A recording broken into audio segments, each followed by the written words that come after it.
Right, the Championship's known as a messy league, as an unpredictable league. The last few weeks have felt pretty ridiculous, even actually starting towards the end of the season. Let's work our way through some major managerial news, and some other stuff will come out in the wash as well. I guess most recent, George, was Middlesbrough taking some time to think about whether they should sack Michael Carrick or not, and deciding after 4.5 weeks after the end of the season that yes, they should sack Michael Carrick, who was one of the longest serving managers in the Championship. I guess in a sense this is not a knee-jerk decision. George, how do you surmise this from Boro?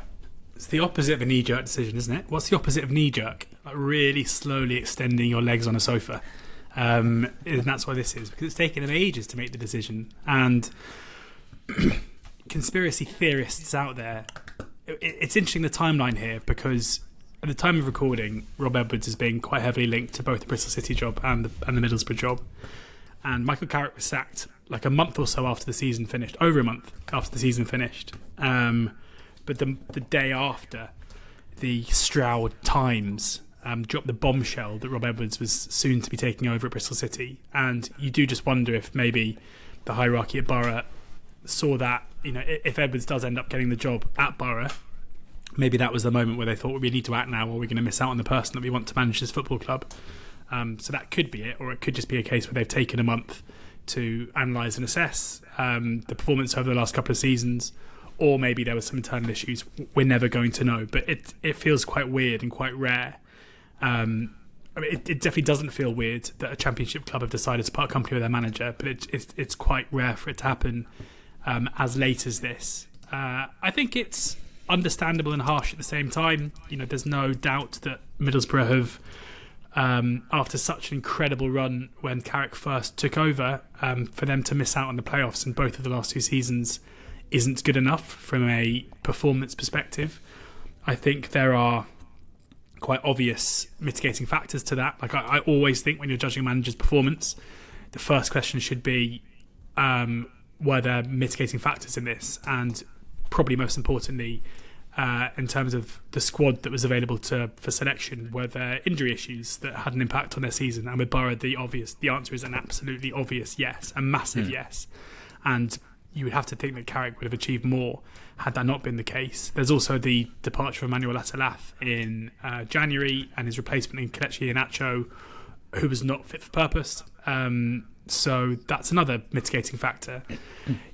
When you appoint a rookie manager to their first job, surely you have to accept they are going to be learning on the job, and you have to factor in some improvement. Maybe the issue for Boro is they didn't feel like that improvement was necessarily forthcoming. It was a good start, and they didn't really kick on.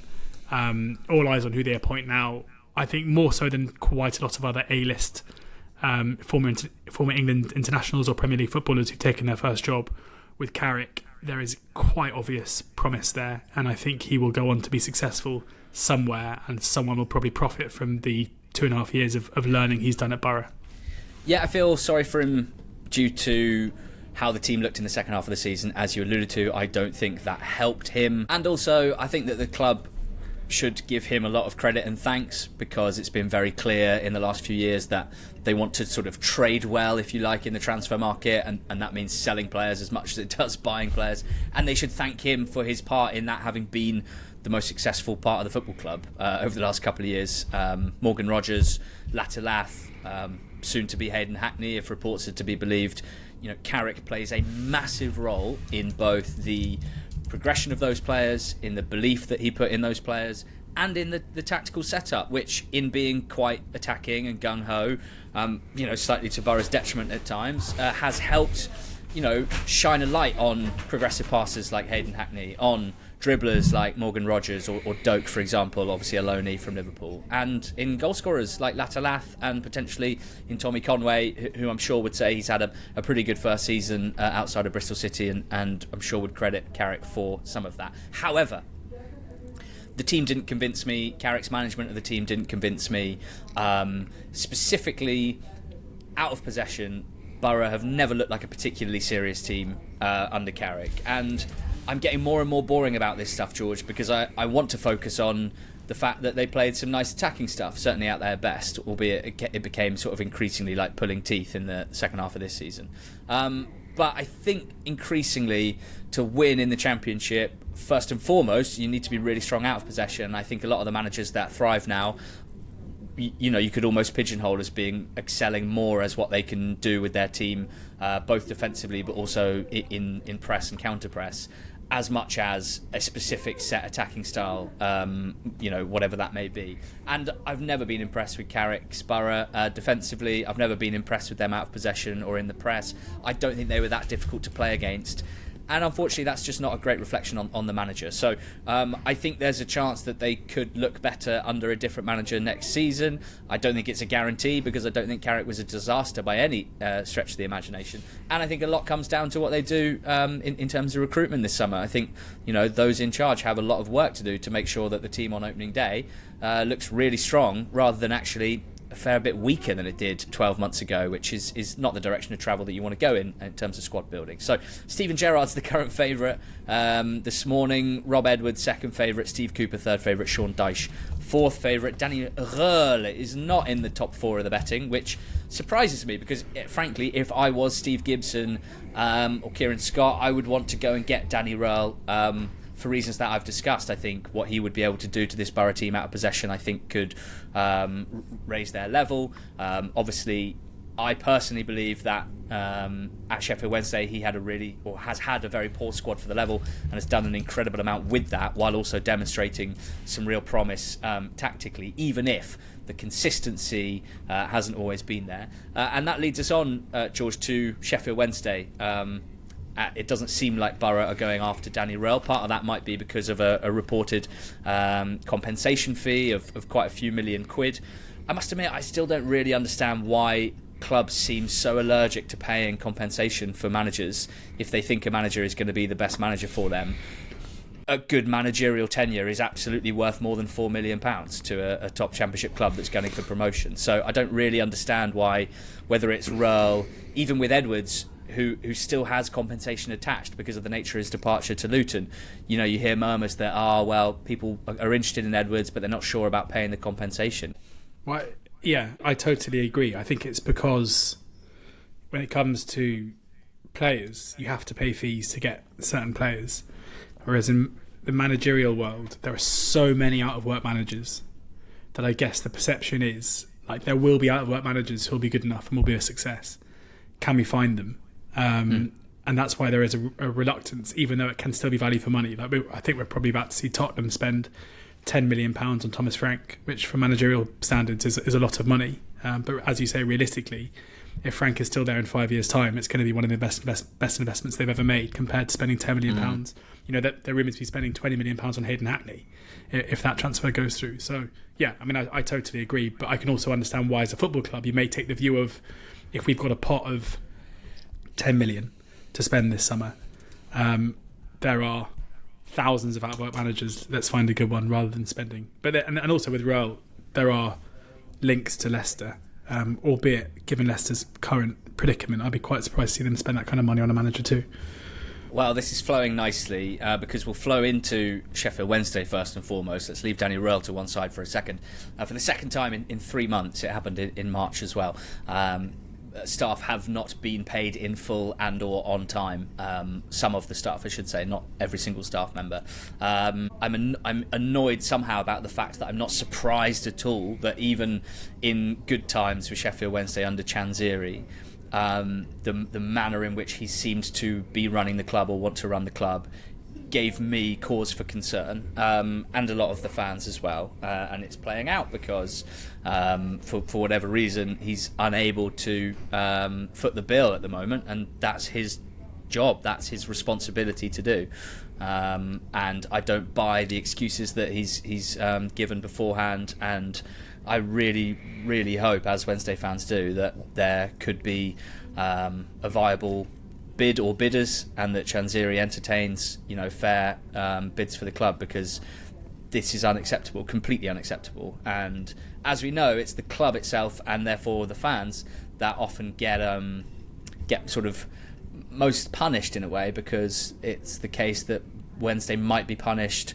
with transfer embargoes. Down the line, teams can be punished with points deductions. These are things that generally lead to decline on the pitch and potentially relegation and being back to League One, and that's just horrendous from a Wednesday point of view. Reports that they're going to be selling Bailey Cadamartri's brother, Caelan Cole, who's a young attacker in the academy, absolute starlet of the Wednesday academy, being linked with Manchester City. They've obviously got Danny Rohl and that release clause up for grabs as well. It kind of seems like they're potentially going down the path of kind of selling off the family silver in order to raise funds to pay wages, and that's just clearly an unacceptable situation. Rohl within this seems to be kind of sitting around quite keen to leave, reading between the lines, and actually you don't have to read between the lines. He's given about 5 interviews where he's alluding to it, and in limbo when it comes to the footballing side, but main issues are off the field, and we hope those get sorted as soon as possible. Should we go straight into Leicester, as you mentioned them, George? I mean, they also feel like an absolute mess. Is Ruud van Nistelrooy still their manager? Will they be getting a points deduction to start next season with? I don't actually definitively know the answer to either of those questions. Yeah, nor do I. I think in terms of the manager situation, it seems like he's still currently their boss. What that means, I don't really know. Just been no communication from the club to the fans. There's no communication about anything around Leicester. Like we have no idea. Like are they going to start next season on minus 20 points, minus 12 points? I have no idea what the situation is at all. With Van Nistelrooy, it seems like the club, according to reports, the club are obviously keen to sack him and find a new manager. But there is compensation to be paid of a level that they're unwilling to pay. And understandably, Van Nistelrooy is not just going to turn his back on that. So I can't really think of too many relegated Premier League clubs who've come down into the Championship, especially a year after winning the title, doing so impressively, having a manager that's now managing a team who are going to be playing the Champions League next season, who've come down in such disarray and in such a mess. I was kind of thinking that this seems to happen with one of the relegated clubs every year around this time. Never like this, though. We think they're in disarray, and then they start the season, and they've still got an amazing team and a new manager, and then they get promoted. I mean, obviously, there was noise. Did you know? Here's a fun thing that I realised or relearned this morning researching this. Scott Parker was only announced as Burnley manager on the 6th of July last year. That's another 4 or 5 weeks in front. And also with Burnley, coming before the company appointment, there was talk about them doing a double dip, and they're going to be massive issues off the pitch, financial problems, and all the rest of it. Yeah. Same when Leeds first came down, it was like, what a mess. And then you got to the eve of the season, you looked at their squad, and you were like, oh, hold on, they've got loads of Premier League players. With Leicester, that might still be the case. I mean, we don't know in terms of outgoings. Obviously, there are lots of players rumoured to be leaving. We know that Vardy's leaving. Indeed, he's said to be leaving too. Quite a lot of players that, who they're coming down with, who I'm not overly enamoured with anyway. Connor Cody being one. We can revisit that from a couple of years ago. Poor Connor Cody. I just don't think he's good enough. But it's with Leicester, it's more the fact that it's this cloud of uncertainty where it feels to me like almost impossible that we're going to be sitting doing our 1-24s in July and being like, so there's no points deduction. They brought in a decent manager. They made 1 or 2 key additions. It feels like a rudderless ship at the moment, who are in some kind of an impasse with the manager and are kind of waiting.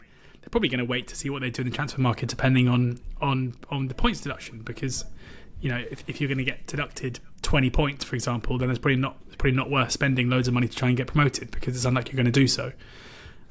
So yeah, it's a worry, but we don't really know what's going on. And we've had an in-division poaching, and it's Liam Manning, and he's the new Norwich City manager.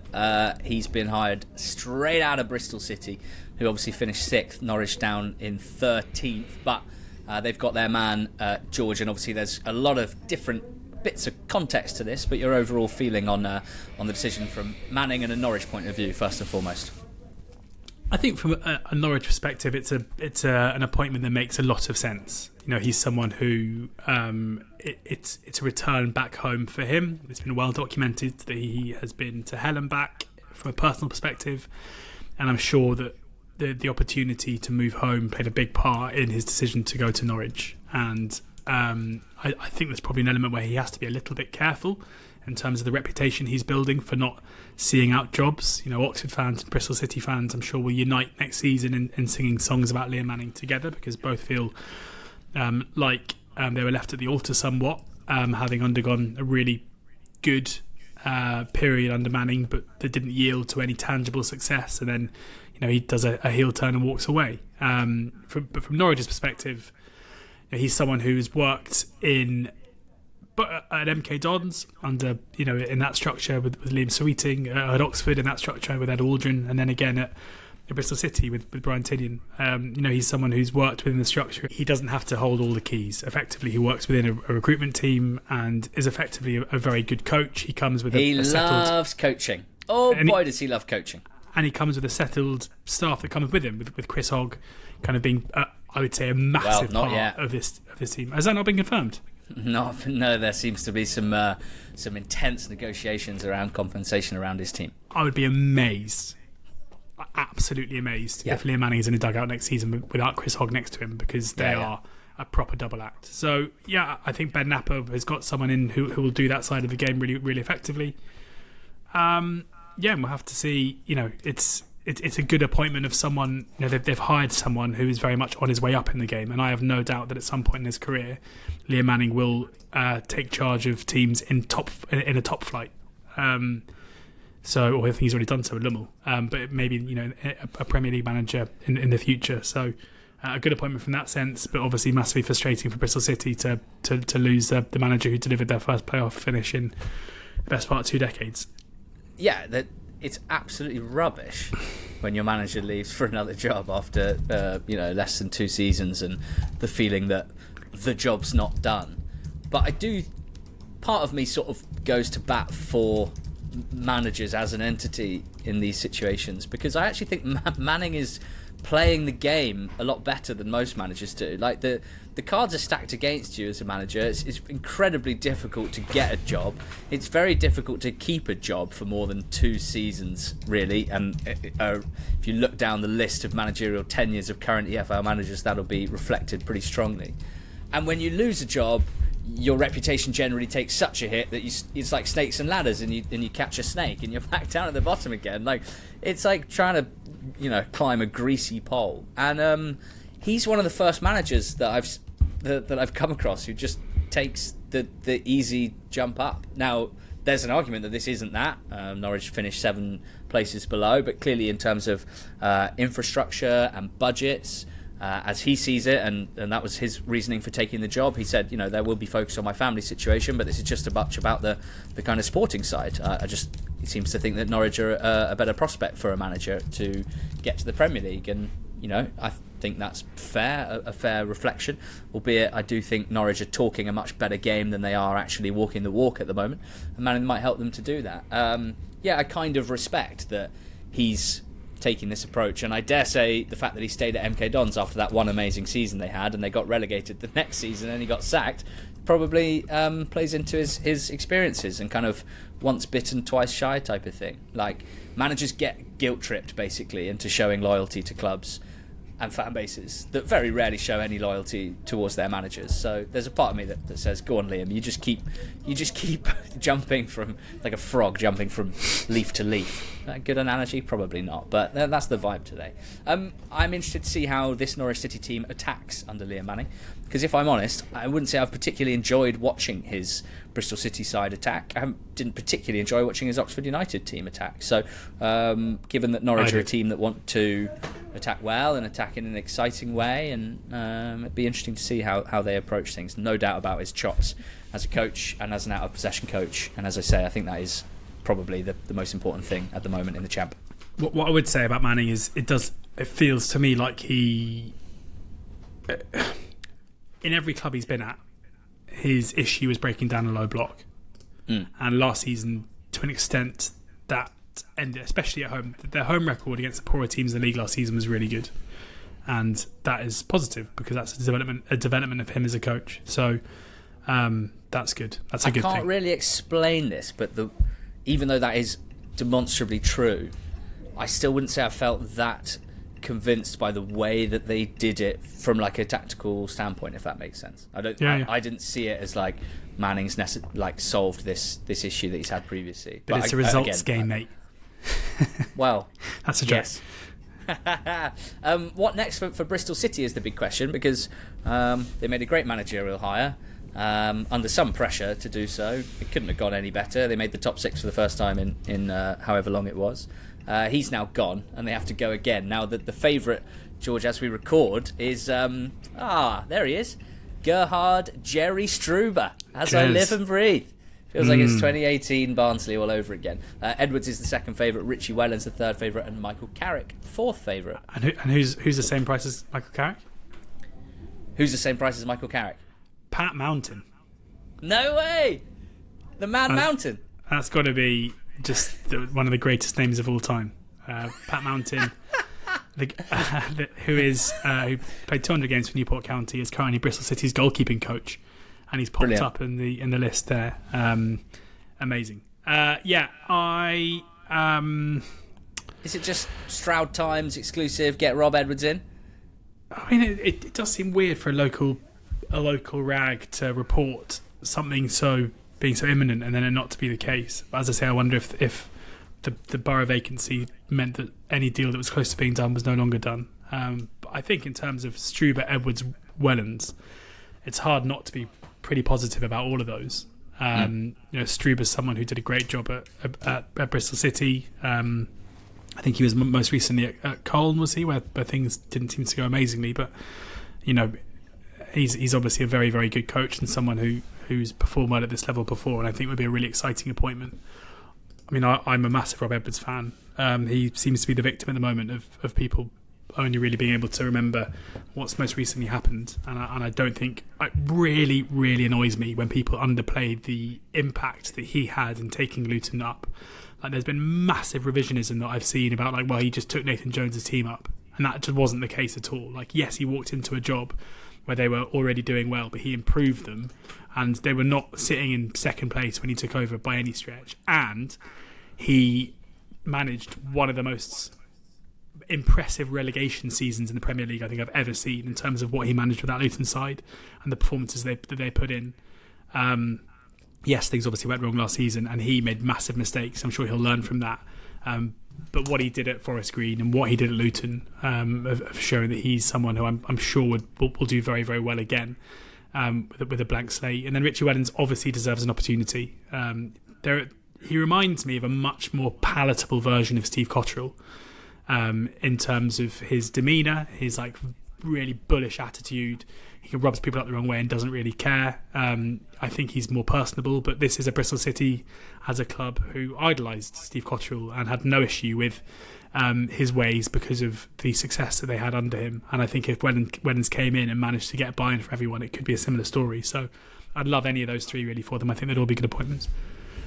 Now then, still loads more managerial bits to cover in this championship segment.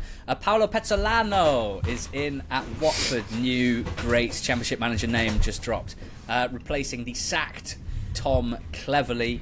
And they've already brought in Nathan Baxter, Mark Bowler and Hector Cipriano all on free. So no one went on holiday at the end of the season at Watford, and they continue to cause me to scratch my head about the way that they operate this team and how it seems to change year by year, their ambitions, the way that they are trying to achieve their goals, the way they're going about it from a managerial point of view.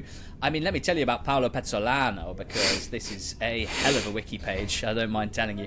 Uruguayan from Montevideo, and whose managerial career started in Uruguay with Torque and then Liverpool, Montevideo. He left them for Pachuca, where he replaced Martin Palermo, famous for missing 3 penalties in the game, and an old championship manager legend. He managed Pachuca. He left them for Brazilian club Cruzeiro after the team's sale to Ronaldo Fenomeno. He then appointed Pezzolano as Cruzeiro manager. He got them promoted from Serie B to Serie A. He then left Cruzeiro and joined Real Valadolith in Spain, also owned by Ronaldo Fenomeno. Just as they were getting relegated from La Liga, he took charge in the April and got them straight back into La Liga, achieving promotion back to the top tier. I saw a great video of him basically taking the piss out of the club's fans who at different points during their promotion season had chanted for him to be sacked or to resign, and when they had a parade having won promotion, he stood on the balcony and sang the chants about him being sacked or resigning back to the fans. Take that. So he's been hired by Watford. I guess the theory here is that as Ronaldo famously had the vision, he's a promotion specialist. He's done it from the second tier to the top tier in Brazil. He's done it in Spain, and now Watford want him to do it in the Championship, which is a bit of fun. At Hull City, they don't have a manager. They sacked Ruben Selles.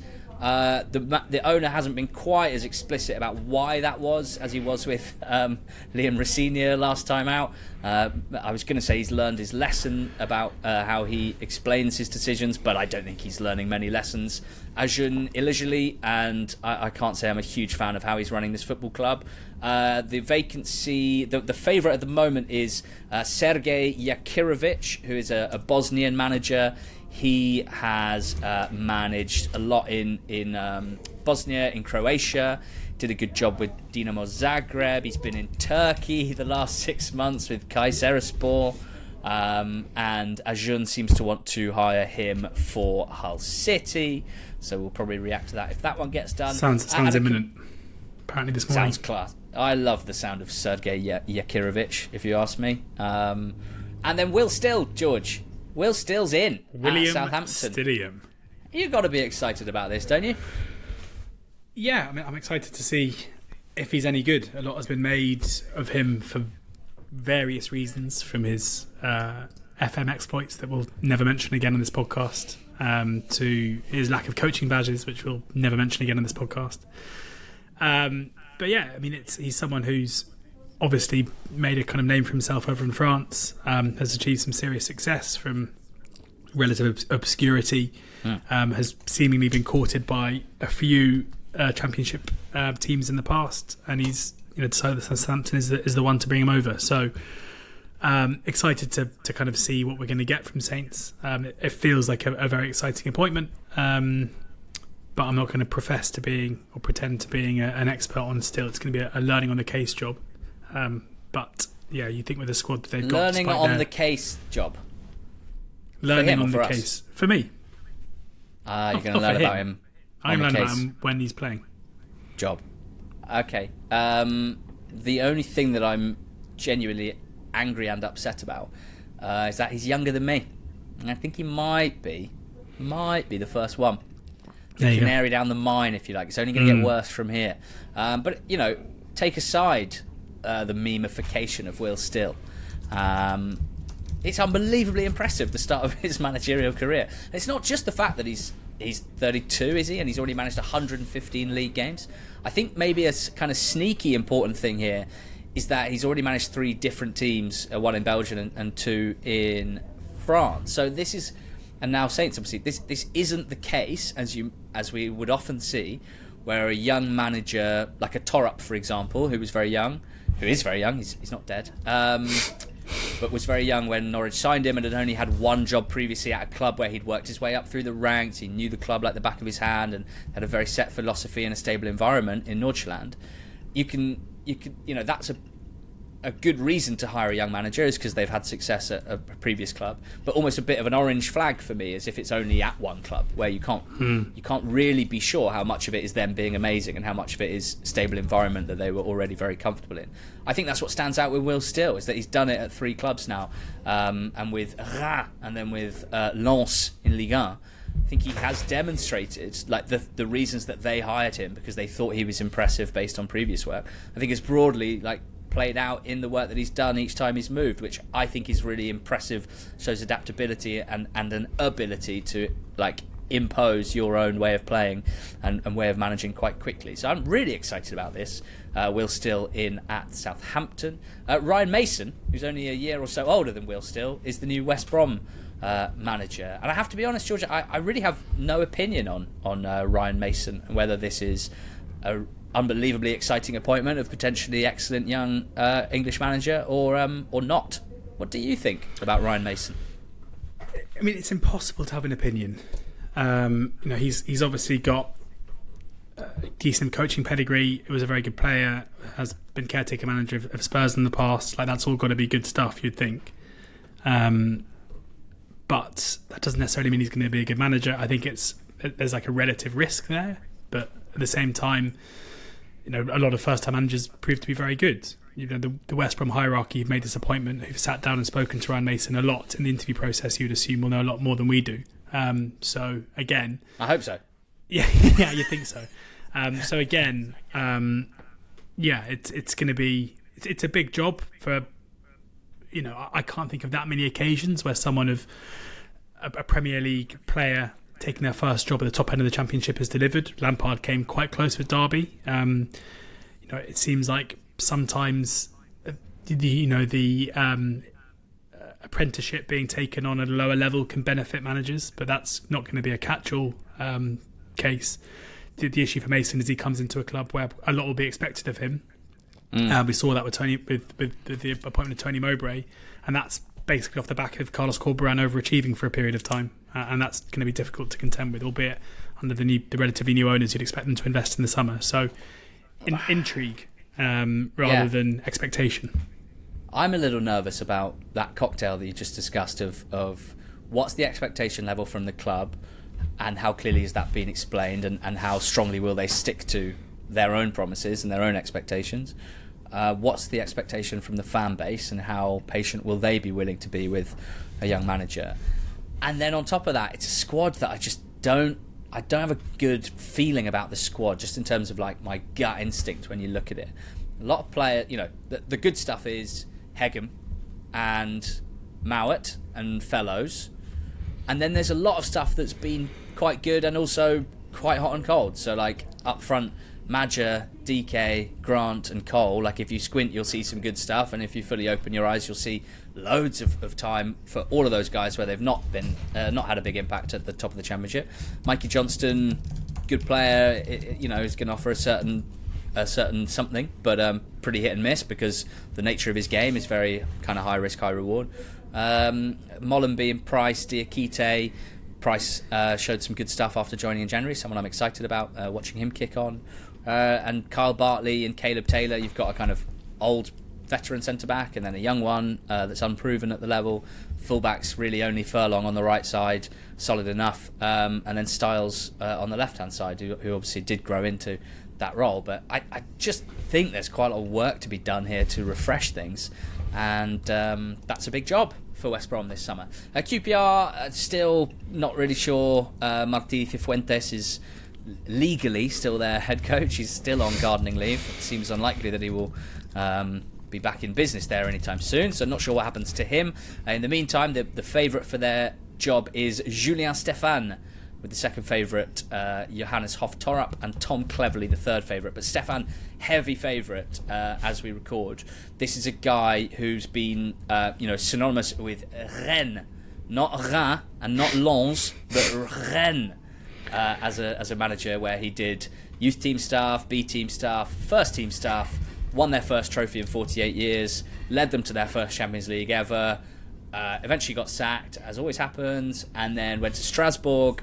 They finished 6th in his first season there, which was their highest position in 40 years, then got sacked a year later, as often happens. So just based on his wiki page, I think there's some quite interesting stuff about what Stéphan's been able to do in the two jobs that he's had so far, in terms of his first year or two, having brought success before a drop-off. So yeah, it feels like they're trying to find the next Régis Le Bris, and why not? Why not, George? Finally, Nathan Jones didn't drop down a level and join his boyhood beloved Cardiff City. He signed a new 5-year contract at Charlton, which has to be great news for them. Yeah, 2030. It's a long time to be giving a manager a new contract. But why not? Good manager who's achieving good things, who I think will be well suited to. If you compare last time Charlton got promoted with Lee Bowyer in charge, who was pretty green in managerial terms.